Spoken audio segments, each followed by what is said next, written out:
ఇటీవల కురిసిన అకాల వర్షాల కారణంగా రైతులు ఎదుర్కొన్న నష్టాన్ని దృష్టిలో ఉంచుకొని తడిసిన ప్రతి గింజను కూడా ప్రభుత్వం మద్దతు ధర ఎంఎస్పీ ప్రకారం కొనుగోలు చేశామని జిల్లా కలెక్టర్ హేమంత్ కేశవ్ పాటిల్ ప్రకటించారు. ఈ విషయంపై మీడియా ప్రతినిధులు కూడా రైతులకు సరైన సమాచారం చేరవేసి అవగాహన కల్పించాలని కలెక్టర్ కోరారు. ప్రభుత్వం రైతుల ప్రయోజనాలు కాపాడేందుకు కట్టుబడి ఉందని, తడిసిన ధాన్యం కొనుగోలు విషయంలో ఎలాంటి అపోహలు నమ్మవద్దని రైతులకు తెలియజేయాలని సూచించారు. రైతులకు నమ్మకం కలిగించే విధంగా మీడియా సహకారం అవసరమని జిల్లా కలెక్టర్ కోరారు.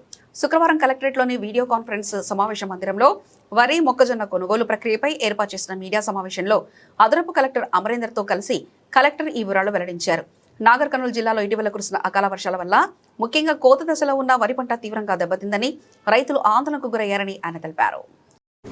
మన దగ్గర ఇప్పటివరకు 35,000 మెట్రిక్ టన్ కొనుగోలు జరిగింది ఐడి.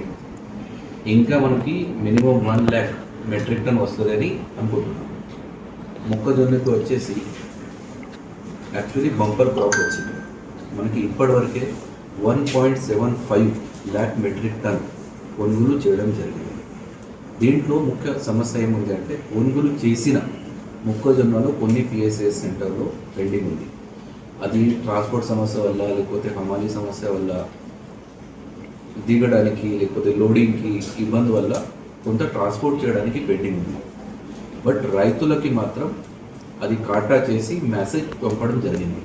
సో ఇప్పుడు ప్రాక్టికల్గా చూసేసి ఆ ధాన్యం మాత్రం మనదే. సో మనమే ట్రాన్స్పోర్ట్ చేస్తాము. స్టోరేజ్ ప్లేస్ చూసి ట్రాన్స్పోర్ట్ అరేంజ్ చేస్తాం. రైతుకి ఏ ఇబ్బంది లేకుండా ప్రొక్యూర్మెంట్ ప్రక్రియ పూర్తి చేయడానికి యంత్రణ సిద్ధం ఉంది. అకాల వర్షం వల్ల